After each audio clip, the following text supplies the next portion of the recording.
Hi, thanks for joining me on the Listen Up Girl podcast. I'm your host, Zach Randles-Friedman. Today's Thursday, October the 2nd, and I'm here to bring you LGBTQ plus news. My first story is about adult film actor Austin Wolf. Justin Heath Smith, known in the adult film industry as Austin Wolf, has been sentenced to 19 years in prison. Federal prosecutors said Smith enticed a minor into sexual activity and engaged in repeated illegal conduct. Along with the prison sentence, he was fined $40,000 in order to serve 10 years as supervised release after his time behind bars. The case is a sobering reminder that abuse can happen in all communities and industries, and accountability must be applied everywhere. Next, Ryan Walters quits office to lead anti-trans teacher group. Oklahoma's controversial state superintendent Ryan Walters is leaving his position to lead the Teacher Freedom Alliance, a group dedicated to supporting teachers who oppose trans-inclusive education.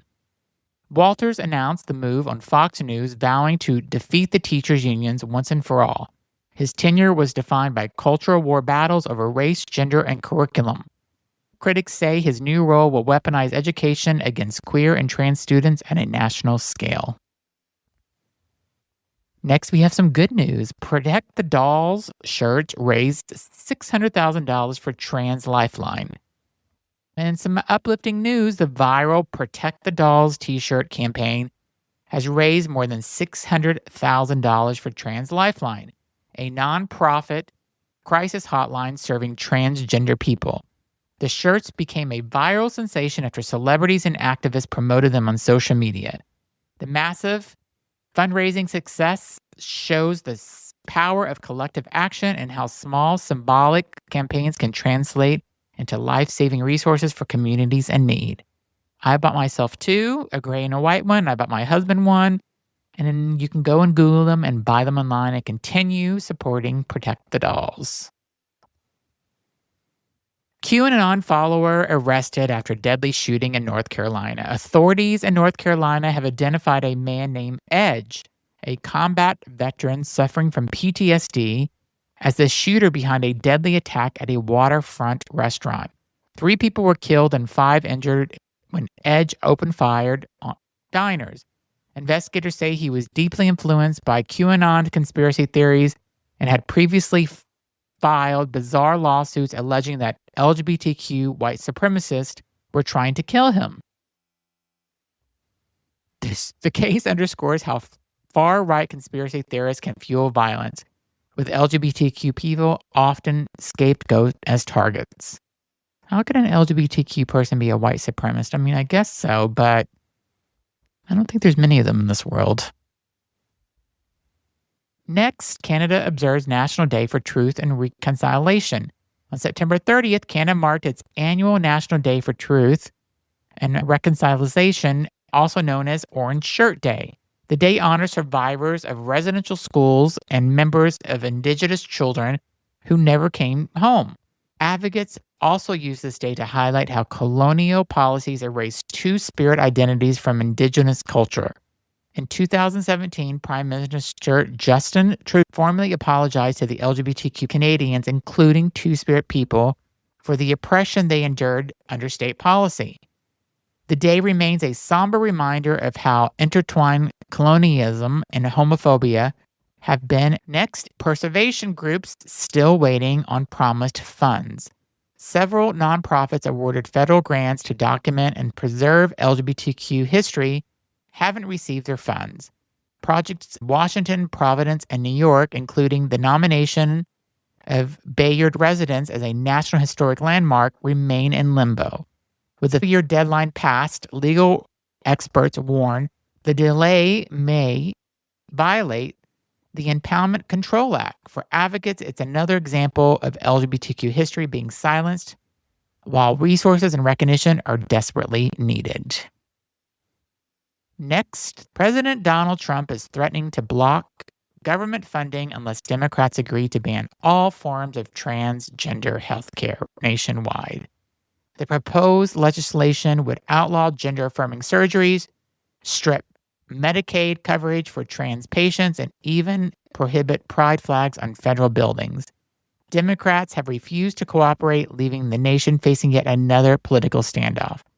If enacted, the ban would represent one of the most sweeping rollbacks of LGBTQ rights in U.S. history. Can you believe they're shutting down the government?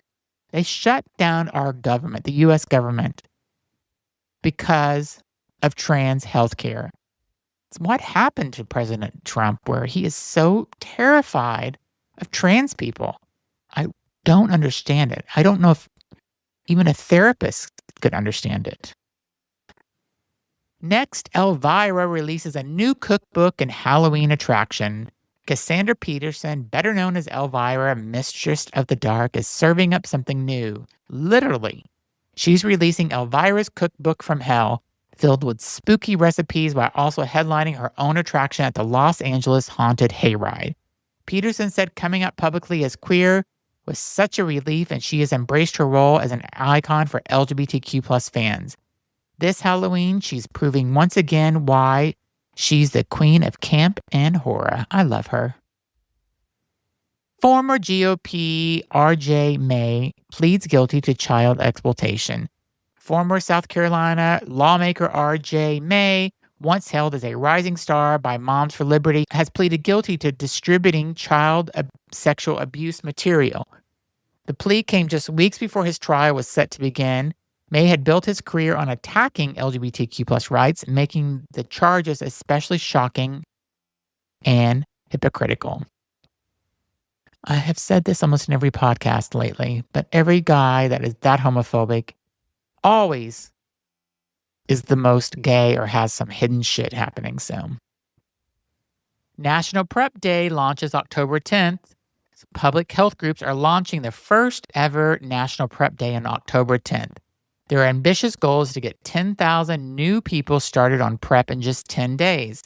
The campaign includes celebrity endorsements, community outreach, and free nationwide access to the medication. Organizers say it's a critical step in making HIV prevention more visible and accessible. And my next story is about John Waters, who's releasing an audio screenplay collection. Filmmaker John Waters, long known as the Pope of Trash, is bringing his work to a new medium. He'll narrate the John Waters screenplay collection, an audio project releasing October 21st. Waters says the project lets fans hear his outrageous scripts, his own unmistakable voice. For LGBTQ+ audiences, it's another way to celebrate a pioneer who made queer cinema mainstream on his own trashy terms. I love all his movies, and I love him. And my final story today is about who we all love, Dolly Parton. She's postponing her Vegas residency, citing health challenges. Country music icon Dolly Parton has announced that she is postponing her upcoming Las Vegas residency due to health challenges. This concert run, which was originally slated for December at Caesars Palace, will now take place in September of 2026. Parton shared with her fans her doctors have advised a few medical procedures and that she wouldn't be able to rehearse or prepare the show at her usual standard during recovery. She joked that she likened the procedures to a 100,000-mile checkup, but emphasized that her priority is delivering a performance her fans deserve. Earlier this month, Parton missed an event at the Dollywood theme park due to kidney stone that resulted in an infection. She addressed fans virtually, saying she was there in spirit and asked for understanding as she steps back briefly to recover. In addition to this, Parton has publicly shared that the recent death of her longtime husband, Carl Dean, has made the process of songwriting more difficult. She told guests in her appearance on the Khloe Kardashian podcast, for now, she's just putting it all on hold. We wish you a quick recovery, Dolly, because I think everybody, LGBTQ+ or not, loves you. Thanks so much for listening to my podcast for today, Thursday, October 2nd. Check back in later this week for more LGBTQ+ news. Thanks for listening.